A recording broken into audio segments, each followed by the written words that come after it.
As for any language, it's important to understand precisely what the Java language does. We can define Java semantics with our abstract machine, and most of it is straightforward. Not all, there are a few dark corners, but most of the time it's quite straightforward. Here, let's give two examples. We'll talk about parameter passing and static attributes of classes. If you want to know full semantics of Java, you can look at the book Java Precisely by Peter Sestoft, MIT Press 2005. So here is a simple example. In fact, I give this example to my students. These are second-year university students, and they've already had a first course on Java, so this should be easy for them. But despite that, they don't all get this correct. So what do you think? So here's a simple class by value example. It has a method haveIt, which takes an argument, which is a double floating point, and divides it by 2. I call haveIt here. First, I assign the local variable to 1. I print it. This prints 1.0. Then I call haveIt, and then I print again the value of 1. And the question is, what does the second print line print? What do you think? Should be very, very easy for you if you have some Java knowledge. Well, in fact, it still prints 1.0. The 1 variable here has not been changed. So let's look at the precise semantics to see really what's going on here.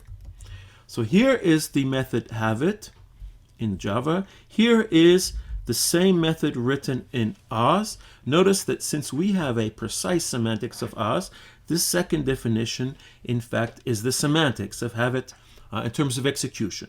And we're not talking about type checking, but in terms of what the execution is computing. So the argument here, arg, which corresponds to this argument, arg, is a local cell. It's a cell that's created in haveIt. The number here, the 1.0, is passed into the cell. And when I do assignments to arg, it affects only the local cell, not the cell in the method main. So the number here is passed by value. The value of the number is passed into the method. And so when I change this value, the original number is not changed. Okay? Here's a more sophisticated version of this, where I'm going to pass objects and not numbers. So here I have a class body. This is supposed to represent a celestial body. It orbits something. It has an ID. All of them have unique IDs. And I have here what's called a constructor. This initializes an object of class body when I create it with a name and what other celestial body it orbits around, and it gives here a unique ID.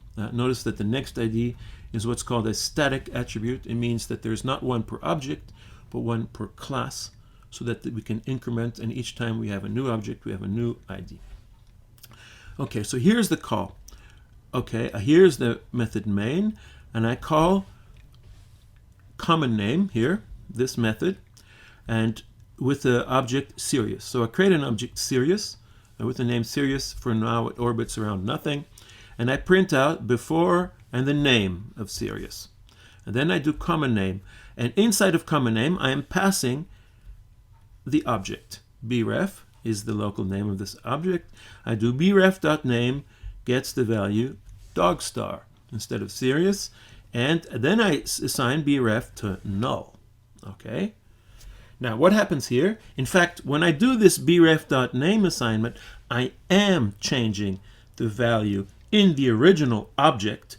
But when I do bref gets the value null, then that has no effect on the original object. So the Sirius here is still going to refer to the original object. Okay? So let's see how this works in terms of semantics, and let's compare how it works with the numbers. So here's the semantics. So here is the common name method in Java. Here is common name in Oz. I've written it as a procedure. It also creates a local cell, which I call bref. And this bref, so the assignment of the name here corresponds to the method setName. So the local cell here, the content of this local cell is an object reference. And when I have here the value of the content of bref, this gives me the object reference which I can invoke, and the method setName corresponds to the name attribute which I'm assigning here. And finally, I assign bref to null, which does not change the original object. It changes only the local cell. So in fact, the object reference here is passed by value to a local cell. If I assign that cell, change the content, it doesn't change anything. However, if I use the object which is referred to by that local cell, then I am changing the object. Okay? So parameter passing in Java is by value. And for numbers, it's the value of the number. And for objects, it's the object reference that's passed by value. So now, to finish this, let's talk about the static attribute now in the class body. So notice there was this static attribute next ID, and I said that the static attribute, there's only one for each class and not one per object. What does that mean exactly? Well, here is the definition in Oz. I create next ID as a cell, and then I define the class. So the next ID that's referenced inside the class is actually the one I've created here. Notice that if I create objects of this class, I'm always going to be using the same next ID. So next ID, the static attribute, is a cell defined outside the class at the same time as the class. It's not like the other attributes, which are defined per object and where I have a new cell each time the object is created.